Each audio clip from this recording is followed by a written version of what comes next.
রে যে সিস্টেম চালু হচ্ছে এই সিস্টেমে ওই আগের দিনের দাদা চাচা মুরব্বি মানে দল করার কারণে শুধুমাত্র যে এলাকায় চেয়ারম্যান হইতে পারবেন এই সিস্টেম কিন্তু শেষ। পড়াশোনা যাদের নাই, আগামীতে বিএনপি ক্ষমতায় আসবে চিন্তা করে, জামাত ক্ষমতায় আসবে চিন্তা করে যারা নির্বাচনের প্রস্তুতি নিচ্ছেন সবার জন্য এক বালতি সমবেদনা, কারণ সিস্টেমটা ভিন্ন হয়ে যাচ্ছে। ন্যূনতম গ্রাজুয়েট হইতে হবে, স্নাতক পাস হইতে হবে, কথাটা বুঝে আসছে? অশিক্ষিত লোক দিয়া আর আগামীর দিনের বাংলাদেশ চলবে না। চেয়ারম্যান হইতে হবে শিক্ষিত এবং স্মার্ট। তবে চেয়ারম্যানের সিস্টেমটা টোটালি 53 বছরের ইতিহাসে ভিন্ন এক ধারা আসছে। তবে একটু জায়গায় প্যাচ আছে। এই প্যাচটা হচ্ছে কি, আপনার যে মেম্বাররা কোটি টাকার মালিক হয়ে যাওয়ার একটা চান্স চলে আসছে। আসুন দেখি নতুন বাংলাদেশে চেয়ারম্যান এবং মেম্বার সিটি কর্পোরেশন থেকে শুরু করে পৌরসভার চেয়ারম্যান কিভাবে নির্বাচিত হবে। পৌরসভা সিটি কর্পোরেশনের মেয়র এবং ইউনিয়ন উপজেলা জেলা পরিষদের চেয়ারম্যান পদে নিরক্ষর মানে অশিক্ষিত এবং আধা শিক্ষিত লোকেরা নির্বাচন করতে পারবে না। এই সকল পদে নির্বাচিত হতে লাগবে ন্যূনতম স্নাতক ডিগ্রি, মানে আপনাকে বিএ পাস করতে হবে মিনিমাম। এছাড়া থাকবে না সরাসরি ভোটের বিধানও। এইটাও খুবই সুন্দর নাকি অসুন্দর সেটা আমরা পরে আসছি। বিভিন্ন শ্রেণী পেশার মানুষের মতামত বিশ্লেষণ এবং রাজনৈতিক দলগুলোর সঙ্গে আলোচনা করে এমন সুপারিশ করতে যাচ্ছে স্থানীয় সরকার সংস্কার কমিশন। ফেব্রুয়ারি মাসের শেষের দিকে এই প্রতিবেদন জমা দেওয়ার প্রস্তুতি নিচ্ছে কমিশন।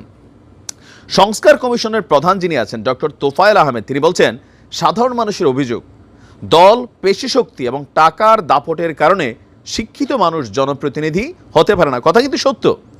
নিরক্ষর লোক যেন আর জনপ্রতিনিধি হতে না পারেন, শিক্ষিতরা জনপ্রতিনিধি হতে আগ্রহী হন এবং বিজয়ী হয়ে আসতে পারেন, এমনভাবেই সংস্কারের প্রস্তাব দেওয়া হয়েছে। সংশ্লিষ্ট সূত্র বলছে ভোটাররা মানে আমরা যারা ভোট দেব আমরা শুধুমাত্র ইউনিয়ন পরিষদ হিসাবে সদস্য হিসাবে মেম্বারকে নির্বাচিত করব।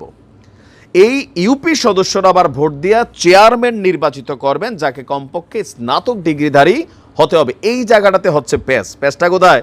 এখন ধরেন আমার এলাকায় 25 জন মেম্বার আছে, তো এই মেম্বাররা যাকে সিলেক্ট করবে তিনিই কিন্তু চেয়ারম্যান হয়ে যাবেন, জনগণের ভোট লাগবে না। তো এই মেম্বারদেরকে কত টাকা খেলার মধ্যে ফালাই দিচ্ছে এটা বুঝছেন? এই জায়গাটা কিন্তু প্যাচ আছে।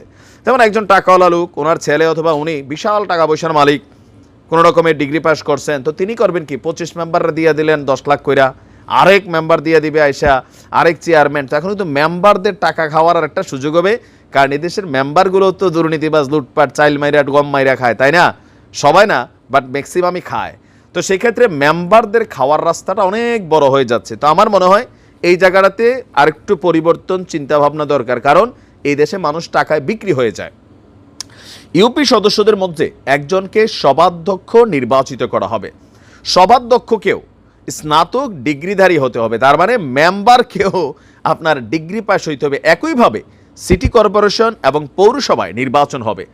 সার্বক্ষণিক দায়িত্ব পালন করতে হবে চেয়ারম্যান এবং মেয়রদের।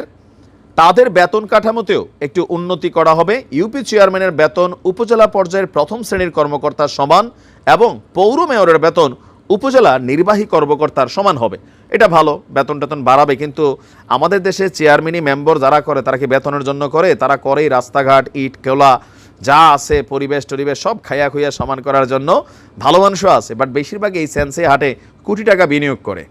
এখন এই প্রক্রিয়াটা সুন্দর। প্রথমত যেটা আমি খুবই সাপোর্ট করছি সেটা হচ্ছে শিক্ষিত মানুষ, কারণ একটা ইউনিয়নের মধ্যে কত কিছু থাকে, অশিক্ষিতরা বসে থাকে, পাশে থেকে এসে এক গ্রুপ পয়সা মনে করলেন যে দালালি করে।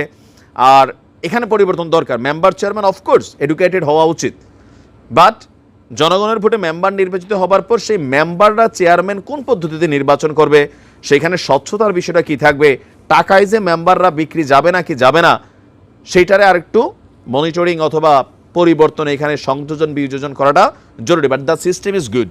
আমি মনে করি এটা একটা ঐতিহাসিক সিদ্ধান্ত হতে যাচ্ছে। তো বিএনপি ক্ষমতায় আসবে চিন্তা করে যারা চেয়ারম্যানই করবেন খুব স্বপ্ন দেখছেন, জামাতের পক্ষ থেকেও দেখছেন, তো আগে দেখে নেন আপনার যোগ্যতা আছে কিনা। দলের জন্য খাটছেন, টাকা পয়সা খরচ করছেন, এমপি হিসাবে খুব ভালো সম্পর্ক, অনেক টাকা বিনিয়োগ করবেন যে আমি ভাই চেয়ারম্যান হব প্রত্যেক এলাকায়। খেলা কিন্তু উল্টাই গেছে। এখন এটা খুবই শীঘ্রই হয়তো পরিণত হতে যাচ্ছে আইনে। ভালো থাকুন।